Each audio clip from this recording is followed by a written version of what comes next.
It's Tuesday, it's 9:15 and we're live in Westminster.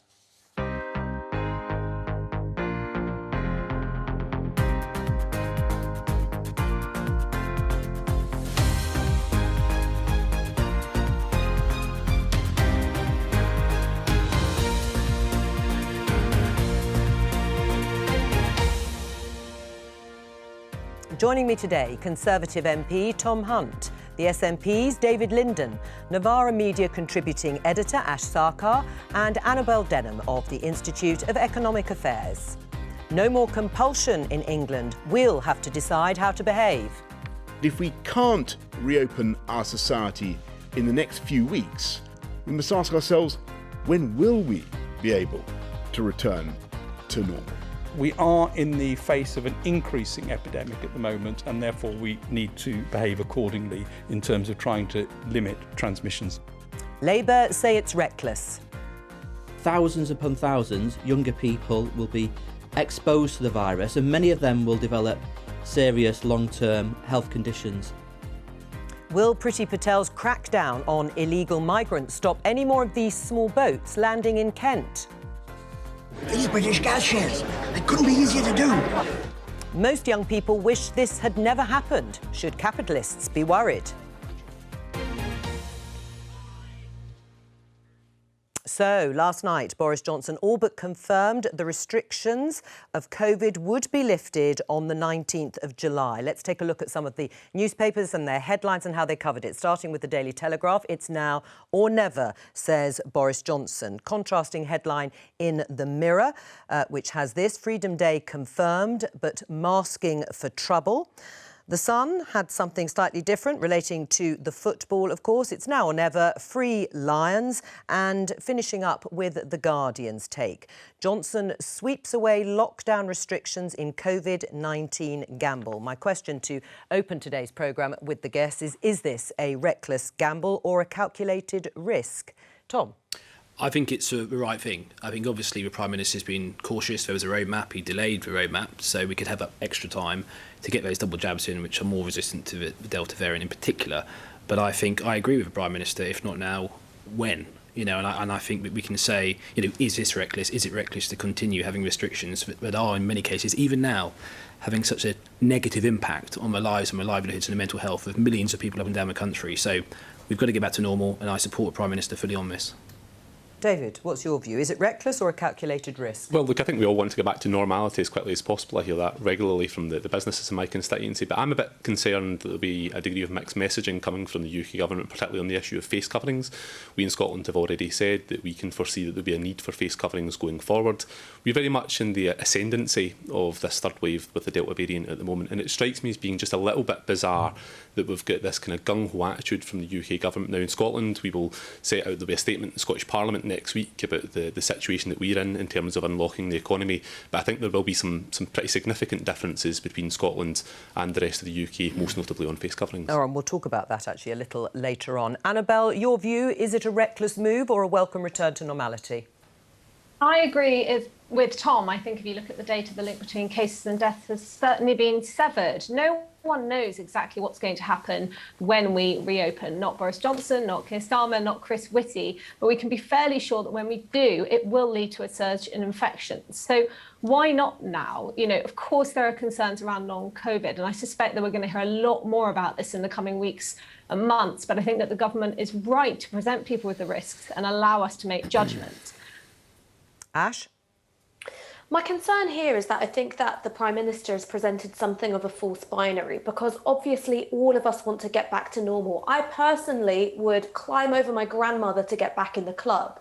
But that doesn't mean that we don't have to make these small adjustments, like, for instance, wearing face coverings on public transport and in the shops, which facilitate us being able to embrace these other freedoms. So my worry is that by presenting it as all or nothing, now or never, we're either completely free or completely restricted, is that actually what the Prime Minister is doing is weakening the resolve of people to make these adjustments to their behaviour, which can keep us all safe and allow us to embrace a greater degree of freedom. Tom? Well, I don't agree. I think that there could well be instances where we exercise our common sense and decide to wear a mask in a crowded setting, for example. I imagine if I was in a train and there was no one in my carriage, I wouldn't wear a face mask. If I was in a carriage and it was packed, I probably would wear a face mask. That's an example of common sense. We are free people, ultimately, and I think that's what we need to get back to, exercising our common sense and our resolve. Right, well, let's listen to the Health Secretary, Sajid Javid. He was interviewed this morning on the BBC, and this is how he sees it. I do expect case numbers to be a lot higher. So one figure I've just shared with you that I've seen, and again, it's all estimates here, that we are in uncharted territory, and that's true across the world, not just here in the UK, but the case numbers could be 50,000 a day by July 19th, and during the summer, I expect them to continue increasing for a while until they start falling. We'll look at the figures in a bit more detail in a moment. Let's catch up with our chief political correspondent, Adam Fleming. It's not risk-free, is it, Adam? No, and actually, if you look at some of the papers published by SAGE, the Scientific Advisory Group, alongside the government announcement yesterday, there's one from the SPI-M and SPI-B groups, as they're known, and they say in black and white, this strategy of having a high prevalence of the virus, in other words, lots of cases in the community, is a high-risk strategy. And they say it means it doesn't give you a lot of headroom if something goes wrong, and it makes it harder to spot local outbreaks where a problem could be developing. It also gives you more scope for new variants to develop, and you could have a variant that escapes the vaccine, and we'd be in real trouble then. And also the point that several other people have been making already about long COVID, that the more people that get COVID, the more people are going to have long-term health problems from it. Right, well, I said we'd look at the figures. Adam, I'm going to show two graphs on cases and hospital admissions in England. These graphs have been done by a mathematician. You can see there on the first graph, the 7-day average of English cases. It's a log graph which shows exponential growth, which is how pandemics grow. The current doubling time is 9 days. So, in 9 days' time, the numbers will double from the current figures, which are over 27,000 new positive cases in the last 24 hours. Let's take a look at the second graph. That shows hospital admissions in England. Now, this, of course, is a very important measure, so says the government, in terms of making sure that the NHS can cope. And you can see 358 patients were admitted on the 29th of June. That's the latest data available. The doubling time for hospitalisations is 16 days. Now, Boris Johnson, Adam, set expectations high when he said that all restrictions would be lifted on July the 19th. But we're still a week away. It felt like a sort of pre-announcement announcement, and there is still more data to come. So will it absolutely happen? Well, in theory, the decision will not be made about the step 4 of the roadmap and the lifting of the other restrictions until next Monday, ahead of the 19th of July. And the ministers will look at the data over the weekend and on Monday and decide whether or not to go ahead. But politically, the signal has been sent that this is definitely happening. I can't really see what would happen other than maybe the arrival of a very new, very dangerous variant in the next day or two that would derail this. But it does raise the whole question, those two graphs, about what the government strategy is here.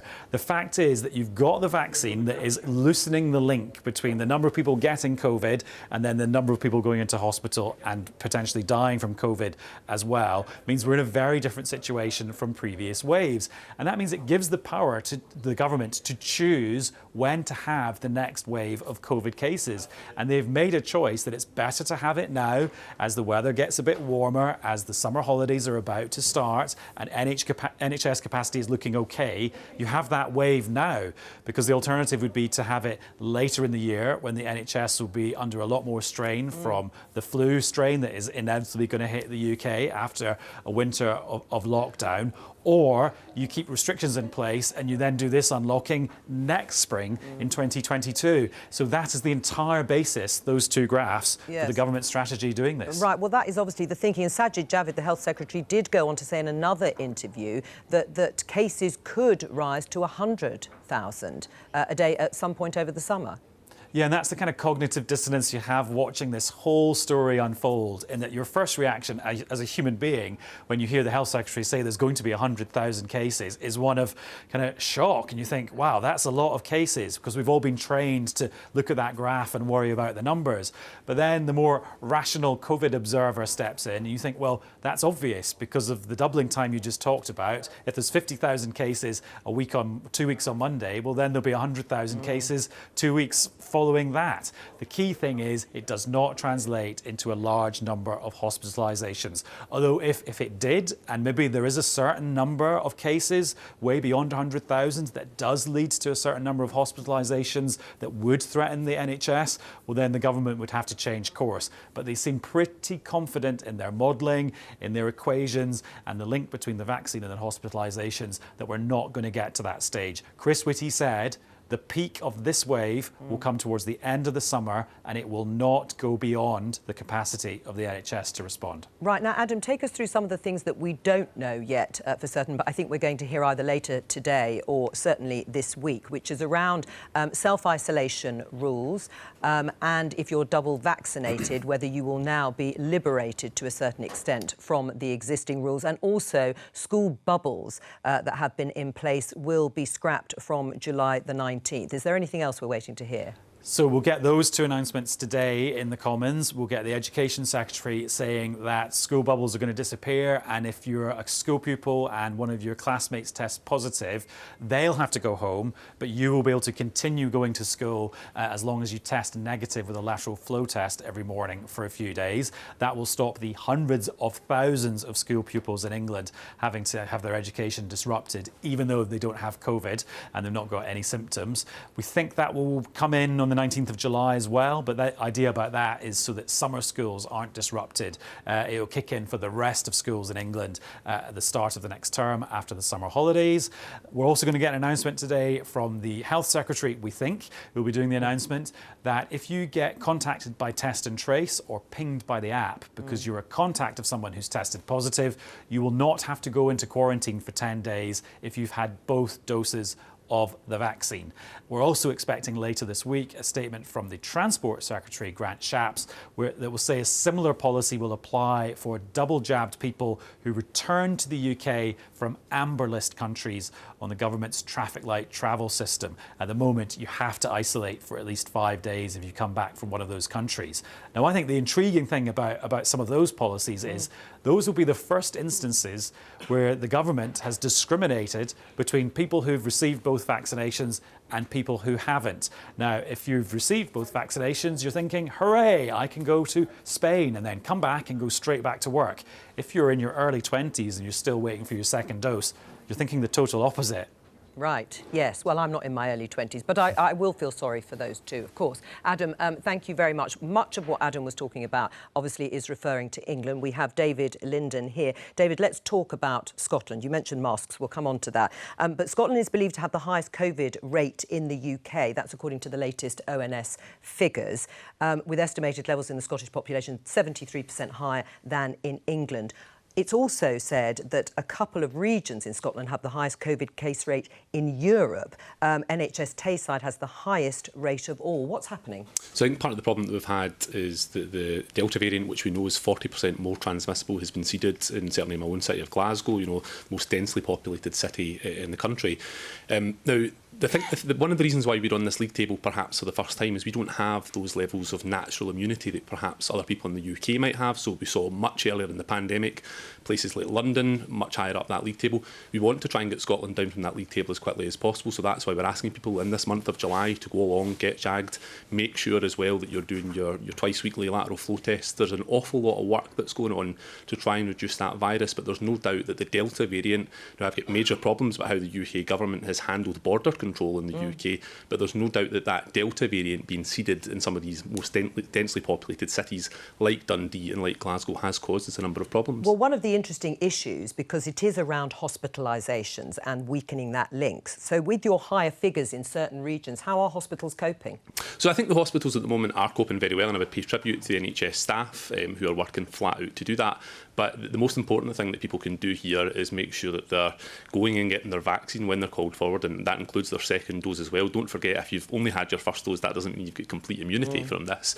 But also, in the meantime, make sure that you're doing that regular testing and follow facts. So wear face coverings, avoid crowded spaces, clean your hands and surfaces regularly, and you adhere to that 2 metre social distancing, and self-isolate if you show symptoms and book a test. Right. What about the timetable then in Scotland? Do you think it will be delayed, the easing of restrictions in July? Well, at the moment, we're working to a framework and we are looking at that data every day, sometimes on an hourly basis. And ministers are concerned about the data that we're seeing at the moment. But a statement will be made by the First Minister, Nicola Sturgeon, next week to the Scottish Parliament, taking account of the data. But there's no doubt that I think in making that decision, we need to be sure that we're on the descendancy of right, so you want to see those, we want to see those figures coming down. I think that before July the 19th. It would certainly be concerning if you move ahead in the way that the UK government has done to kind of proclaim Freedom Day when numbers are going up. And I think that's a point that's at the back of ministers' minds. But we are very much working to a framework that's been set out by the government at the moment, and a statement will be made in Parliament next week. Just briefly, you mentioned masks earlier. Do you think they should stay mandatory in Scotland? I'm deeply alarmed about the idea of populist politicians talking about chucking away their masks. I think it's more important in the height of a pandemic to listen to public health experts rather than politicians who like to go for populist headlines like we see in front of us. Tom? Well, I mean, I think we had a very good analysis actually about explaining why the government have taken the strategy they've taken. I think we're just simply in a very different position. Cases are not the key thing here. It is hospitalisations, it is the number of deaths, and the vaccine has totally changed the game. And in terms of this, you know, I mean, we all want to see cases low in the community, but ultimately this idea that if cases are high, we can lead to more variants, I mean, ultimately that leads to never ending in terms of lockdowns. At some point, we've got to say back to normal. And to me, this seems like a logical time to do it. Right, well, let's have a look at this headline in the Daily Mail with the warning, freedom may only last for weeks. Experts raise fears of another autumn lockdown and warn some changes to our lifestyles could be permanent because allowing COVID cases to rise is a significant risk. What's your response to that, Tom? There are many different scientific figures in this country, and there is not a consensus of thinking on all of the different issues. So they're entitled to have that view. I, for one, hope and believe that 19th of July will be a permanent move back to normality. But you accept there'll be challenges in the winter, but I hope and believe we'll not be in a position where we have to go back into the types of lockdowns we've been seeing and to see the types of restrictions we've been seeing. Right. Well, Ash, what's your response to that warning? It also came from some of the experts on Sage.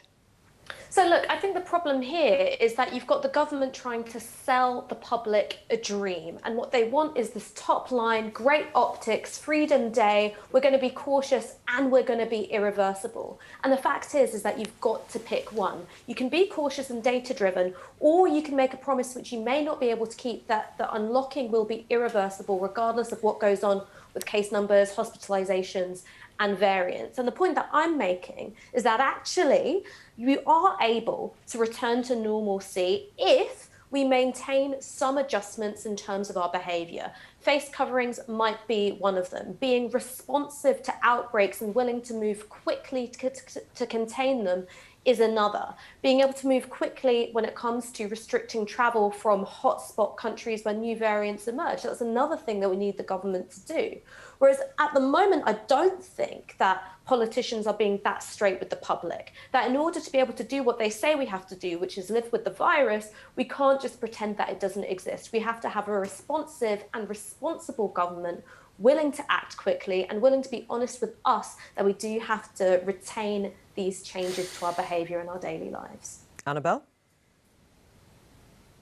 I think that there's a problem at the moment whereby some in the Labour Party and perhaps Ash and many members of the public seem to think that staying on step 3, that having these non-pharmaceutical interventions in place like social distancing, like rules of 6, like face masks, don't come with an economic cost. But I'm afraid that they do. A lot of businesses operate at the margins, shops, cafes, all of these places are really suffering. They're hanging on by their fingertips. And if we keep these restrictions in place, that could push them, if not into the red, then it could push them to just throw in the towel. So I think that, I'm not a virologist, but if you look at the data, it's all very encouraging. We've had this vaccination rollout. It's been absolutely phenomenal. That should allow us to reopen. But reopening needs to mean going back to normality. It needs to mean a full restitution of our freedoms, because not doing that does come with an economic cost that I think a lot of people are downplaying. Ash?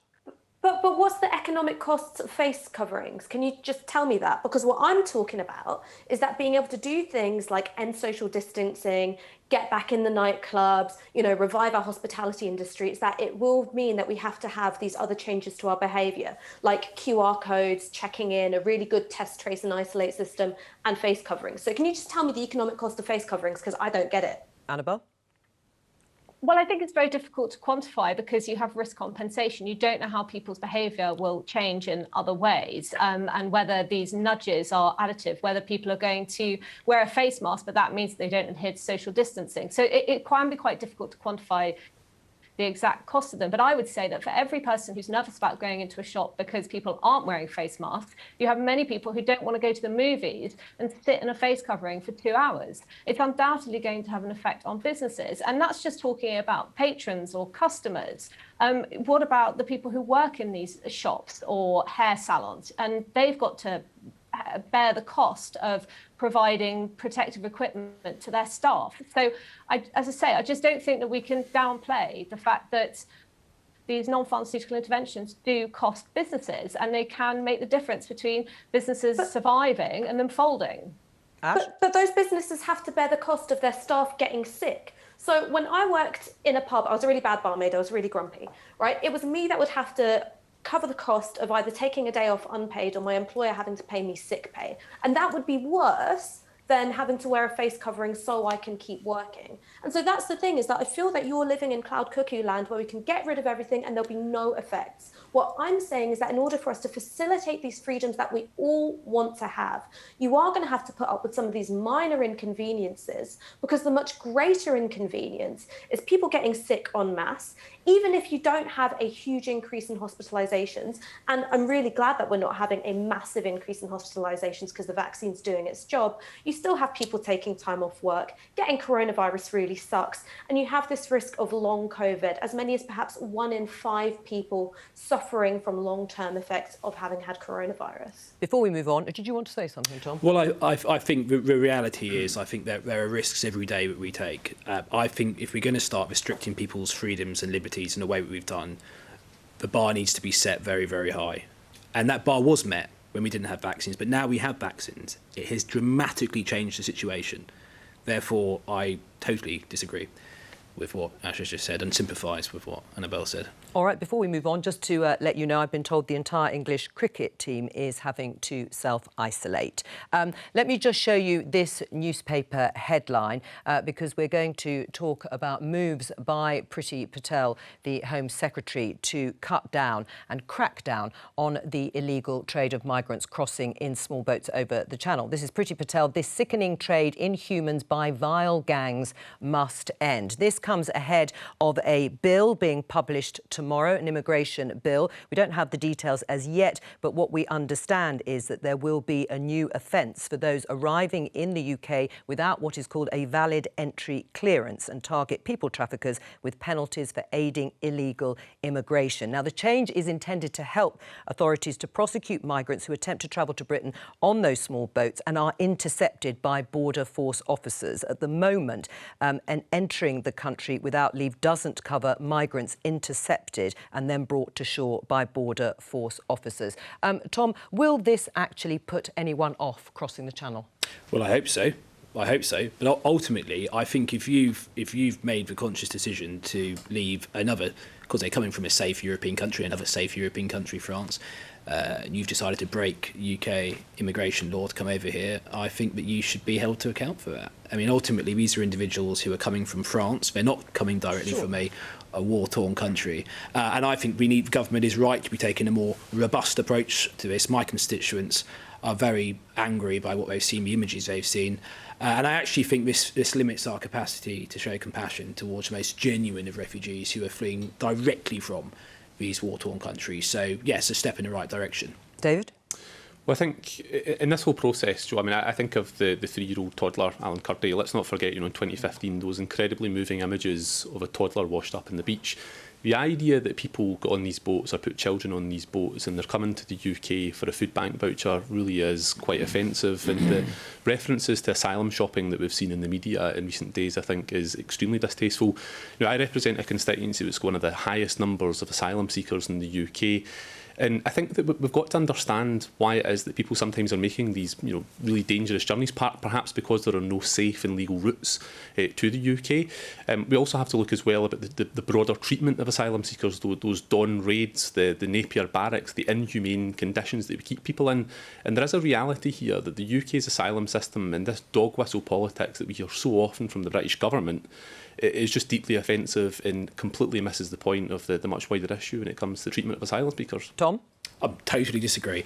Every single illegal immigrant who gets into this country and is seen to stay in this country encourages more people to try it, and that risks more of them losing their lives, and it feeds this evil trade in human lives. The message needs to go out: do not try to come here illegally, because you will not be successful. We need to have a process in place. We need to have a legal process in place, and yes, make the argument for why we should take more refugees legally in the correct way. But turning a blind eye to what is illegality, lawlessness on our channel is totally wrong. So why not follow the advice, for example, of Amnesty International and try and open up some safe and legal routes? Well, that's a debate. Let's have that discussion. This is a separate issue. This is about lawlessness. And it's about sending out a message that, oh yeah, try it, because once you get in, you're in. What that sends, the message that sends, is it just encourages more people to do it, more people to risk their lives, and they are overwhelmingly young men in their 20s and 30s, by the way. They are, overwhelmingly. So let's look at why it is that people are making these dangerous crossings. Now, for example, you spoke about compassion.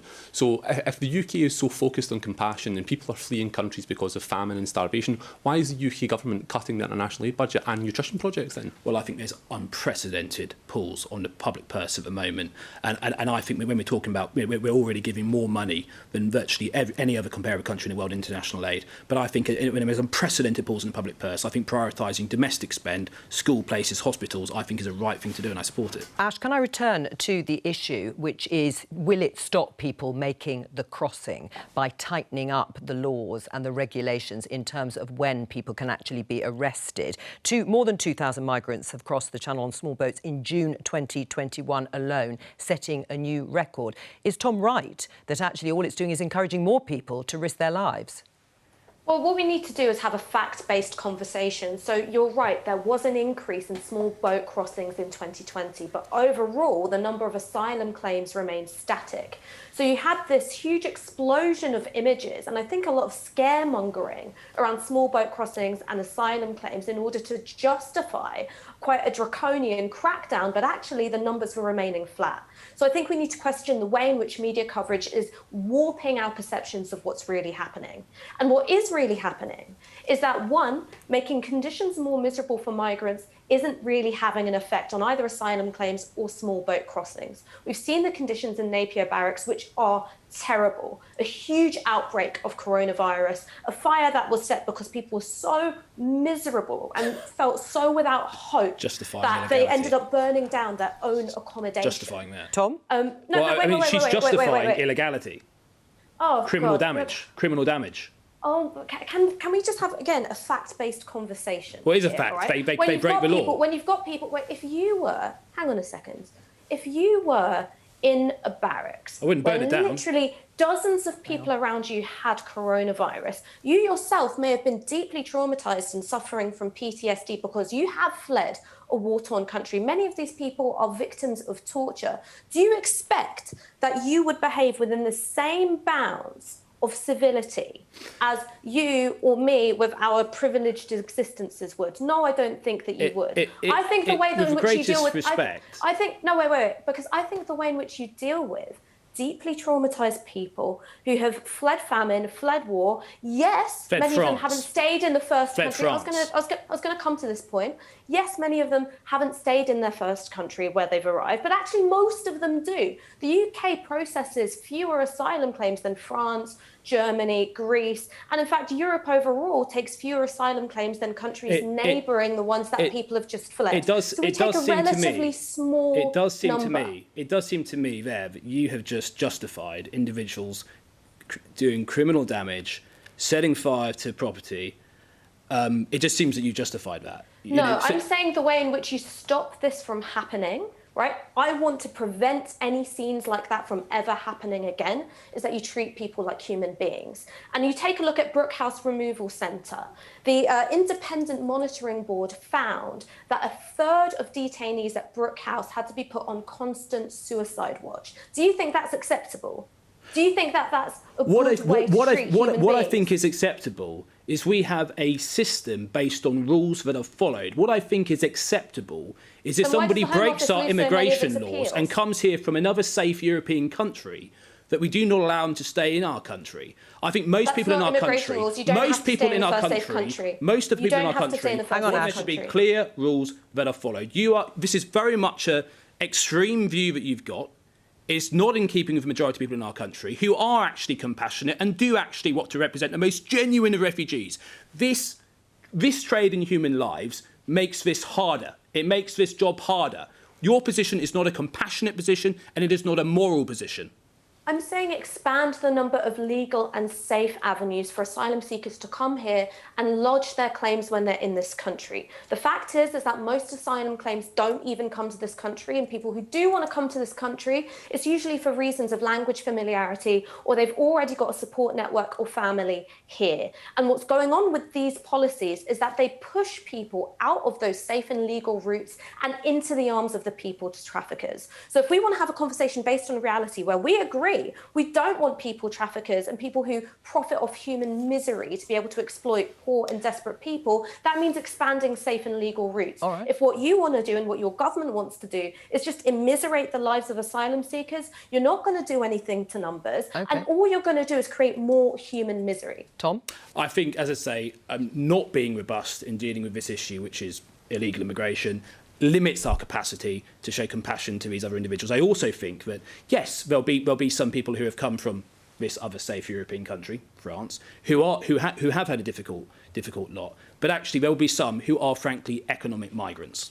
How can you say with confidence that every single one of them is a refugee fleet? You don't know that. You don't know that.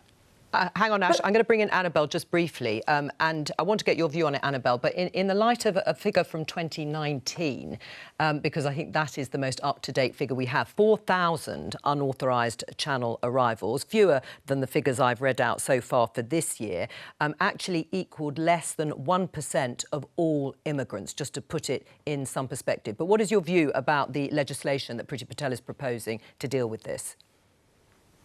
Sure. So the first thing I'd say is that since World War II, the UK has been known for supporting and welcoming immigrants and to those displaced to the UK. You know, these asylum seekers face unimaginable plights of the kind that we cannot imagine living in Britain today. And I suspect, to the point on asylum shopping, that many don't actually know their final destination when they flee.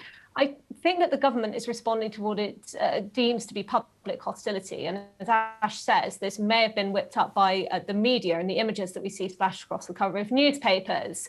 But I don't think that well, perhaps Tom can, explain why it is, but I don't think taking this hard line on asylum seekers is the right course. And I think in terms of policy, a low-hanging fruit might be to allow them to work in the UK, where they can learn English, they can integrate, and we would get the economic and social benefits from that. Right. And to the point about this taking a hard line and that preventing other people from making a perilous journey, I'm just a little suspicious of that. I think that that's a way of people who are hostile towards asylum seekers masking it in compassionate terms. Tom?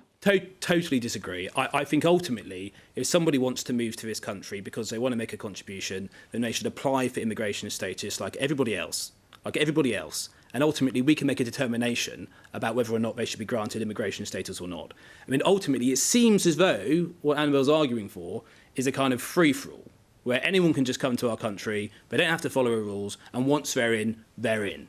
That is essentially what you are calling for. By making the comments that you've made. I think we have to have a rules-based immigration system, both when it comes to those who want to come here, but also in terms of with regards to refugee status. I think this kind of free-for-all, frankly, we did vote to leave. Millions of people in this country voted to leave the European Union because they wanted to take back control of our borders. And when they switch on the TV screen and they see this lawlessness It's a million miles away from control of our borders, and I can understand why we're angry. I don't think it's been whipped up by the media. I think it's understandable anger. All right, we're going to have to leave it there. I know, David, you want to come back in. We'll have to do this in even more detail on another occasion. We're going to talk about this because the think tank Annabelle works for, the Free Market Institute for Economic Affairs, has published some new research looking at the political attitudes of young people. They polled just under 2,000 people aged between 16 and 34 in the UK earlier this year, asking them about their attitudes to capitalism. Let's show you this statistic first. 67% of 16 to 34-year-olds say they would like to live in a socialist economic system. Roll on to 75% of 16 to 34-year-olds agree with the statement that socialism is a good idea, but it has failed in the past because it has been badly done. I think that will come up in just a moment. Annabelle, your think tank argues that this is a wake-up call for supporters of the market economy, but haven't young people always been more skewed and more left-wing? Yes, they have. I mean, I suspect that this report is music to Ash's ears, and there are a few main takeaways. The first is that this millennial socialism is not a passing fad that ended when Jeremy Corbyn stood down as leader of the Labour Party. The second point, and to your question, Jo, is that young people are not growing out of socialism as they have historically done. In fact, if anything, the data suggests that they're growing into it. And that means that supporters of the market economy can no longer bury their heads in the sand. They can no longer shrug their shoulders and just assume that it's a phase that people will grow out of, nor is it to be assumed as an abstract aspiration, because that's what people said about Brexit, and look where we are now. And a final point, I would just say that this polling was trying to establish what young people currently believe, wasn't suggesting what we believe that they should think. And actually, if we're arguing against anybody in this report, it's those on our own side who have become quite complacent about the anti-capitalist backlash that we're seeing among the young. They're choosing to just dismiss it or even deny it when it's quite obviously happening. Right. Well, before I get Ash's response, Tom, do you still believe in capitalism, or has your generation become a bit complacent? Well, I'm 32-year-old, so I'm right at the upper limit of that. So we'll see whether I think if you said to me, like, in principle, would you like to live in a perfectly operating socialist society? Well, actually, the principles of socialism, I think it all sounds a bit nice and rosy. But actually, if you look at the lives that young people lead today, the things they buy, the things they enjoy, they very much live in capitalist lifestyles. So I think it's probably explaining some of those realities. But I do think, obviously, in the school system, we need to explain the absolute destruction that socialist economies have wrecked throughout history. And I think looking at this idea that, it's just been managed in the wrong way, it was always managed in the wrong way. Give me an example of a successful socialist country. There isn't one. Ash, there's a reason for that. Right, well, Ash, that question is for you. Is it because young people here haven't really ever experienced what it might be like to live under a proper socialist government? Well, I think what young people have is an experience of living in a capitalist economy which is failing them. And there's one thing which I'd like to disagree with that was said earlier, which is, well, haven't young people always been more left-wing? That's simply not the case. People always forget that Margaret Thatcher won a majority of young voters. We're talking 18 to 24-year-olds, that exact cohort, which we all like to think of as, living the life of the young ones, left-wing firebrands. That wasn't the case in the 1980s. But what has happened since then, I think, is less to do with shifts of values, but actually a shift in how the economy works, and the fact that has systematically disadvantaged young people. So in some parts of London, the average house price is 20 times the average wage. And we've seen the single biggest squeeze on living standards since the Napoleonic Wars following the financial crisis. And young people have been the biggest losers in all of that. So you've got an economy where fundamentally people like me are locked out of asset inflation. So we are looking at incredibly vulnerable, incredibly precarious futures. You add on to that the climate crisis, that we look at the fact that the government is not set to meet its own legally binding targets of achieving net zero by 2050.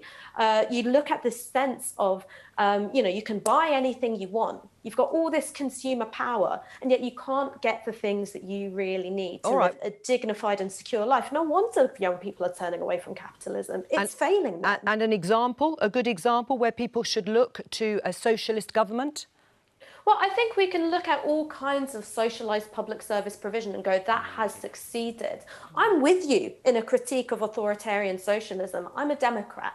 I like political freedoms. But when you look at where public services have been delivered in a way which is fair and high quality, those have been collectively owned and managed. The SNP, I mean, isn't a socialist party, is it a capitalist party? We're a social democratic party, and I think the important thing from this report, Jo, is to recognise that young people are not just one homogenous group. You know, it's quite a big age range. I've read the report. It goes from age 16 through to 34.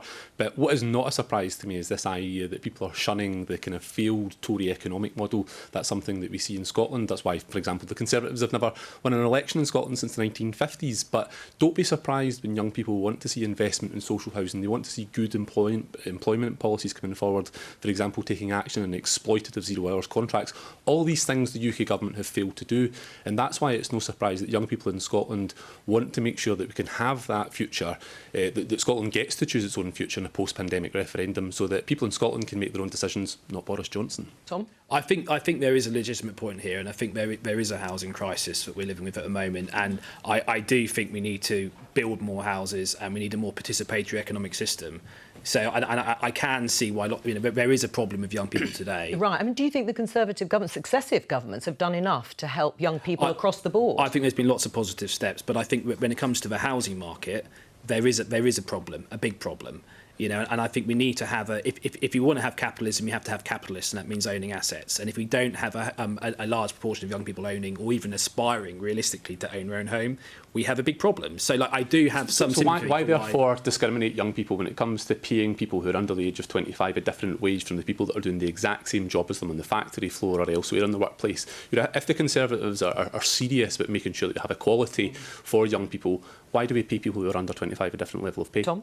Well, I don't really think they should be, but I would say, though, that we need to listen to young people who do feel alienated from the economic system. I'm not saying, you know, I am a capitalist, but I'm sort of participatory. We need a participatory economic system, you know, and I think some of the behaviour of global corporate entities, I think we can be firmer on that. You know, so you're not going to have me, you know, that's not the kind of capitalist that I am. I'm a sort of participatory economic. But in an issue, for example, where the government can legislate for pay equality, that's not, you know, big capital or big corporate organisations. This is the government's baked into its own pay system is pay inequality. Why is the United Kingdom government, led by Boris Johnson, not doing more to protect young people and give them a brighter future? I think there's lots of great things the government are doing at the moment to support young people, encouraging firms to take on young apprentices. I think, you know, there's many examples of government investing in young people, but actually these planning reforms the government bring forward, they have been much criticised and derided. But actually, I think we do need to think about how we're going to give young people a stake in the future. And for me, that does involve owning your own home. Annabelle, listening to Tom talk about the sort of capitalist he is, do you think the Tory party is still a capitalist party? I mean, I certainly think it's moving away from that. The problem that we've got at the moment is there's a political realignment underway. It's been underway since 2010, and the key swing voters now are traditional Labour supporters who are anti-market, but even more anti-woke, and that's why they're moving towards the Conservative Party. But as we emerge from this crisis, I think that, you know, it's very important that we swing Overton window back to the right, and that this Conservative government does pursue free market economics. You know, there's a lot to unpack with what the panellists have said in the past couple of minutes. To Tom's point on housing, yes, 78% of young people blame capitalism for Britain's housing crisis, which is ludicrous. It's government intervention and its failure to liberalise planning that is to blame for our housing crisis. And if we could just move to a situation like you have in most OECD countries, you know, bring down housing costs to the OECD average, then that would make a big difference to young people and their quality of life. All right. And if I may, just to Ash's point on, you know, I want democracy. You know, democratization doesn't make countries richer. If you look at South Korea, Taiwan, Chile, they weren't democracies when their economic liftoff began. Okay. Let me let Ash in. You've only got 20 seconds, Ash. Respond. Look, what I'm going to say is that I love that, you know, the IEA loves to talk about government regulation has created the housing crisis. It's not. It's marketisation. We used to have ample council housing in this country, cheap, affordable housing for people. Now, 4 in 10 of those are buy-to-lets. That's the crisis. Thank you very much, Ash. That's all we've got time for. From all of us here, bye-bye.